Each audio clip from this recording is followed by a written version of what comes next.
Bonjour, j'ai lu pour vous la dernière instruction de la Banque d'Algérie, c'est-à-dire l'instruction numéro 06-2017 du 26 novembre 2017 portant organisation et fonctionnement du marché interbancaire d'échange.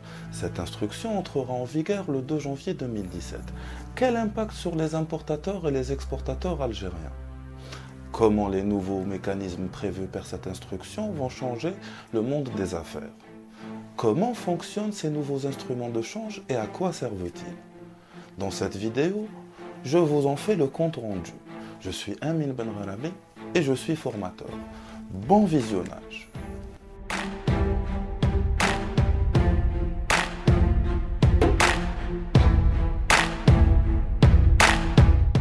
Pour acheter $1, un importateur doit payer 115 dinars. Ainsi, le prix $1 est de 115 dinars. Ce rapport $1 égale 115 dinars est appelé taux de change, c'est-à-dire le prix de l'argent. Le problème auquel font face les opérateurs économiques est le risque de change, c'est-à-dire l'évolution favorable ou défavorable du taux de change. Un importateur devant utiliser une monnaie étrangère fait face directement à ce risque puisqu'il ne peut prévoir avec exactitude ses dépenses puisque ces dernières dépendent du taux de change.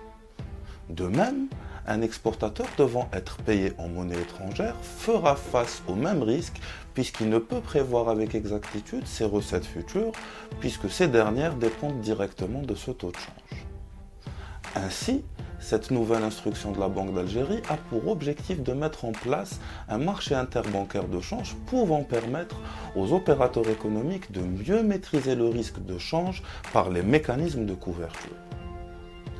Ceci permettra aux exportateurs et aux importateurs d'avoir une meilleure visibilité sur les taux de change, donc de meilleures capacités de prévision.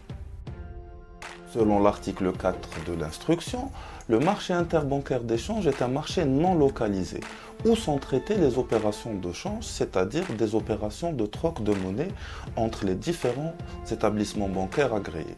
Selon ce même article 4, le marché interbancaire d'échange est composé de 3 compartiments. Le marché d'échange au comptant ou marché spot, le marché de trésorerie devise, le marché d'échange à terme ou marché forward. Le premier compartiment est le marché d'échange au comptant ou marché spot. Sur ce marché, les intervenants réalisent des opérations de change dont le dénouement est inférieur à 3 jours. Le taux de change au comptant, c'est-à-dire le prix immédiat d'une monnaie étrangère, sera déterminé par ce marché selon l'article 5. Les taux de change en Algérie sont cotés à l'incertain selon l'article 12, c'est-à-dire combien représente une unité de monnaie étrangère en monnaie nationale. Selon l'article 11, les intervenants agréés seront autorisés à, premièrement, transiger librement des devises contre la monnaie nationale sur le marché interbancaire de change. Deuxièmement, vendre la monnaie nationale aux banques non résidentes contre des devises. Troisièmement, convertir des devises en monnaie nationale présentes sur les comptes en dinars. Le second compartiment est le marché de trésorerie devise, sur lequel les banques pourront prêter et emprunter des monnaies étrangères à un taux déterminé par ce marché. Sur ce marché, les prêts doivent avoir des échéances allant de 3 jours et ne dépassant pas 12 mois. Dorénavant, selon l'article 28, la banque peut disposer des ressources en compte devise de la clientèle. Toutefois, les banques doivent garder au moins 30% des dépôts sur compte devise des clients dans un compte courant auprès de la Banque d'Algérie. Le troisième compartiment est le marché d'échange à terme, ou le marché forward, sur lequel des opérations de change à terme sont effectuées. Les opérations de change à terme sont des opérations qui consistent à fixer aujourd'hui le cours d'une devise pour une opération de change qui se fera dans l'avenir. Ces opérations de vente et d'achat à terme ont une échéance allant de 3 jours à 12 mois au plus, selon l'article 13. Nous pouvons donc déduire qu'une opération de change à terme est celle dont l'échéance est comprise entre 3 jours et 12 mois. Ainsi, puisque la banque peut sur ce marché fixer son taux de change à diverses échéances futures, un importateur pourra dorénavant contacter sa banque pour fixer immédiatement le prix de ses importations futures.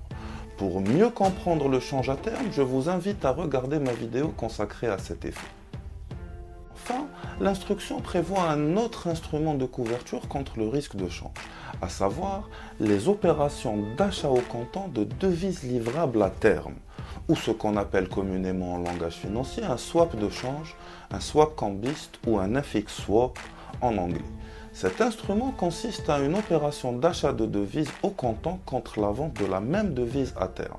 Ces opérations ont les mêmes échéances que les opérations de change à terme, c'est-à-dire de 3 jours à 12 mois, puisque c'est l'opération à terme du swap cambiste qui détermine son échéance. Je vous invite à visionner la vidéo qui vous explique le fonctionnement de cet instrument de couverture. Nous arrivons au terme de cette vidéo.